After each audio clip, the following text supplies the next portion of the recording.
If you've been paying attention to the Claude Code scene at all lately, then you've noticed a dramatic shift from MCP tools to command line interfaces. And the reason for that is pretty simple. It's a huge performance increase.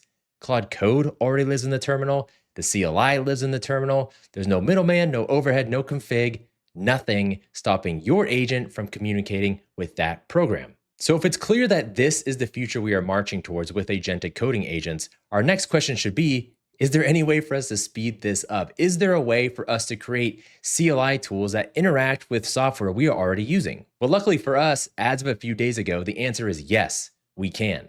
And that is thanks to a brand new open source tool called CLI Anything. Now, this thing was created by the Data and Intelligence Labs at Hong Kong University. If you don't know who those guys are, they're the makers of LightRAG, RAG Anything, Nanobot, and a bunch of other open source tools. These are one of the titans of the AI open source community. So when they build something like this, it's worth our time to take a look. So long story short, what does CLI Anything do for us?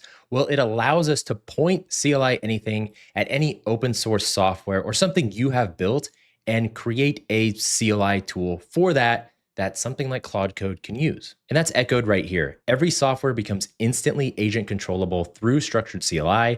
Agents control any applications without APIs, GUI, rebuilding, or complex wrappers. And ultimately, we're transforming human design software into agent native tools with one command. Now, again, what does that really mean? That means we can have Claude Code control software that normally you as the human would be controlling through some sort of graphical interface. Remember the Google Workspace CLI we just covered yesterday? Link to that video above. Same exact idea. Normally with Google Workspace, I'm talking Drive or Gmail. You would go to Gmail, you would click through the things, you would manually do these things. But since there's a CLI, you can now do all that through the terminal. This is allowing us to do that for anything, right? Not just Google, not just whatever. If it's open source, we can point this at that software and create a CLI for it. That's a massive, massive productivity boost. So what's going to happen now is I'm going to show you how CLI Anything is working under the hood, and then we're going to go through a demo of actually pointing this tool at some open source software, hint, it's draw.io, and creating a CLI tool for that application and then controlling it via Claude Code. But before we do that, a quick word from our sponsor, me. So I just released my Claude Code Masterclass inside of Chase AI Plus, where I take you from zero to AI dev, no matter your technical background or lack thereof. There's a link to that in the pinned comment.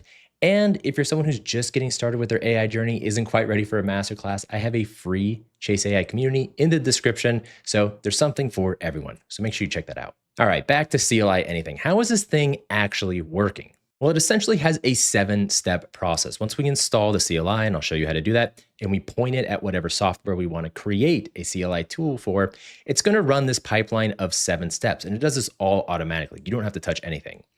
First, it analyzes the code. So this is why it needs to be open source. Like, it needs to actually see the guts of whatever application we're looking at.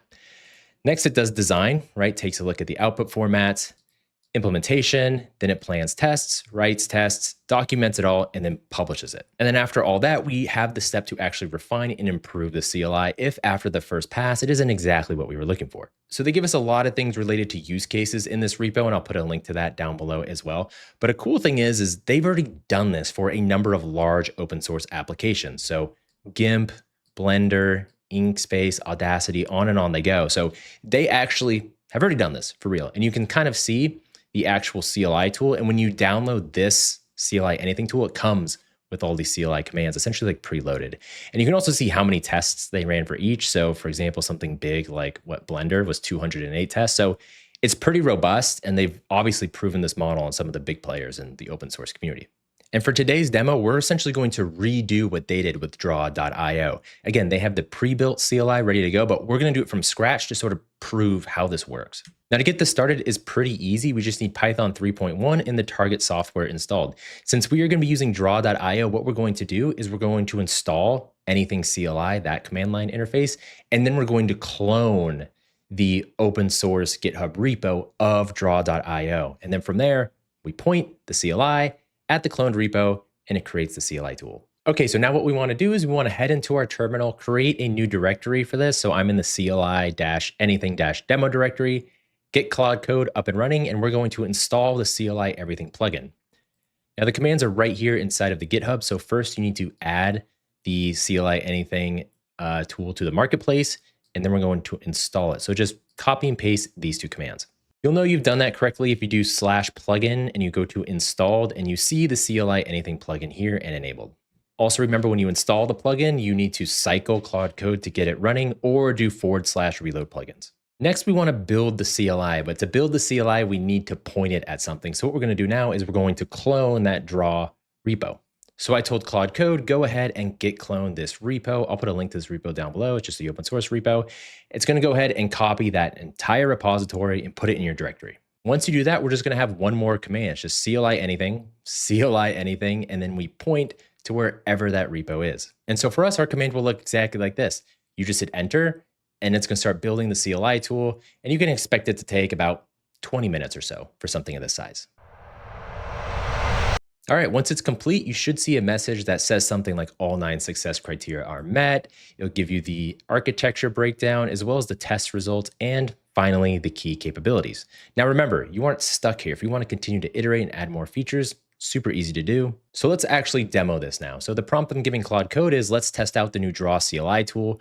Create me a thorough yet clear diagram explaining a typical SaaS backend architecture, make it visually striking, pull up the draw diagram for me at the end. So you can see it's taking a look at the draw IO package, and you will also see it referencing this agent harness. That's the nomenclature it often uses for this CLI wrapper or CLI harness. So here's what it built this diagram for SaaS backend architecture, right? Pretty solid, actually. There's a lot going on here. Even did like cool little shading behind this thing. Now, the point of this video isn't like, oh, look how cool this draw IO thing is. The point of this video is that we just created the CLI tool that did not exist 10 minutes ago and had it create this fairly complicated and well laid out diagram with a single text prompt. So think about what sort of workflows you're doing in your day-to-day with open source projects or really projects that you have access to their backend in full that we could point CLI everything at and create a CLI tool for that software. The implications of something like this is pretty crazy. And as you saw, that wasn't hard. It was like one line of code. Like we cloned the repo, ran the code, done. This is as easy as it gets, guys. So I highly suggest you try this out yourself. Download it, install it, point it at some other open source project and see what kind of results you get. Like I said, this is so easy to do, and this is where the field is going. So as always, let me know what you thought in the comments. Make sure to check out Chase AI Plus if you want to get your hands on that Claude Code Masterclass, and I'll see you around.